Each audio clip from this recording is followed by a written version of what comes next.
Welcome to Beth's Happy Home. And this is step 2 of the Living Large on Little program, where we're talking about going from poverty to prosperity. So Jeff's going to start us off with this one. So at the very end of the first session that we had, the step that we went through was to become familiar with what we were spending by keeping track of everything that we're spending for a month or more, and so that you know exactly where your money's going each week and each month. So the next thing, now that you've done that, is you're in the position to set up a budget. So in order to set and again, you can do this on a pad of paper, or you can do it on your computer with a spreadsheet or something. It's just whatever you're more comfortable with. But now you need to build your budget.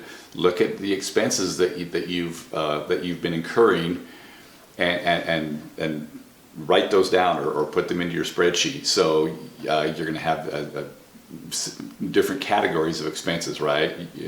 Probably your highest expenses are going to be things like if you have a mortgage or rent for your home, that type of thing.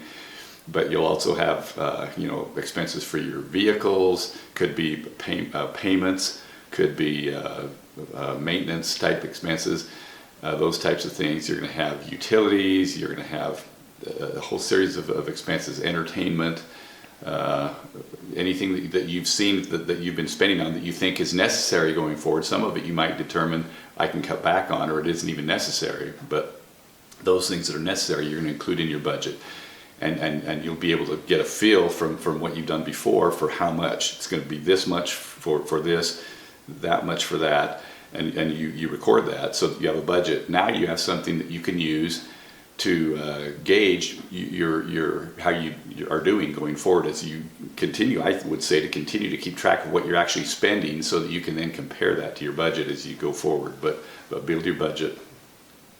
So that, and also the budget is intended to have a limiting factor, so that if you budget X number of dollars, then you don't spend more than that. And when you're getting close, you need to start trimming back. One other note: if you want the Lord to bless you in these efforts to get out of debt, you need to start by living His financial law, which is paying a tithe, a full tithe, which is 10% of your increase. And so that would be your income before taxes if you are employed by someone else, and if you're self-employed, it would be your income after you've paid your expenses related to the business. If I might add one thing, this is exactly what I went through when I was preparing to retire. And so I thought, okay, I needed to know exactly, are we going to be able to do this? When I retire, will we have enough? So I went through the same process for that also. I looked at all the expenses that we would have, the fixed expenses, the variable expenses that we'd have. A lot of those in retirement were things like insurance and that type of thing. But I looked at all those expenses, and then I was able to figure out, okay, here's the budget that we'll have now. How's that going to match to the income that we're going to have come in? Are we going to be able to do this? So it's a good process to go through no matter where you are in life.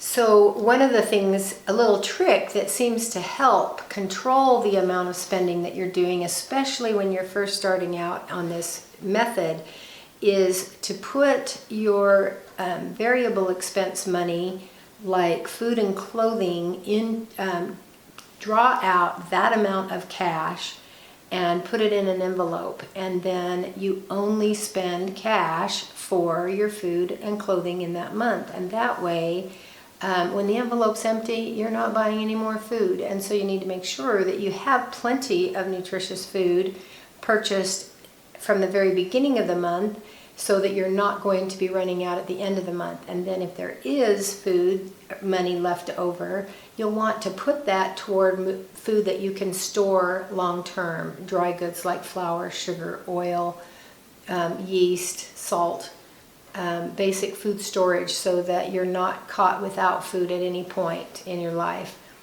So the whole idea behind doing this is so that you'll have control over your financial situation, right? So and then at some point, of course, you'll have extra money that you can use to do things that you'd really like to do, or purchases that you'd really like to make. Like travel, or buying something fun.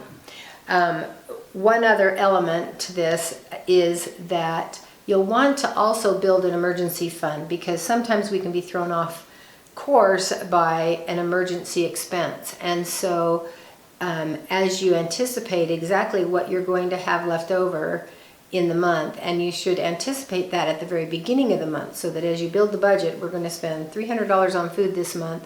Make sure that you allow enough money at the end of the month so that you can pay extra on those credit cards.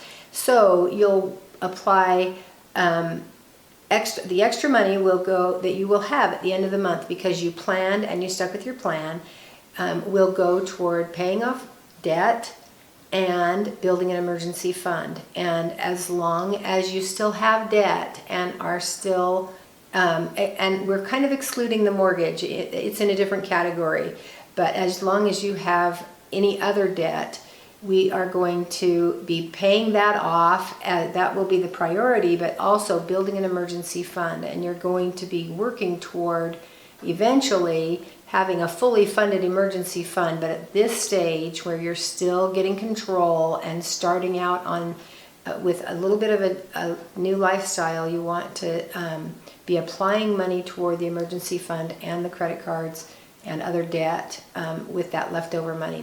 Those are your priorities.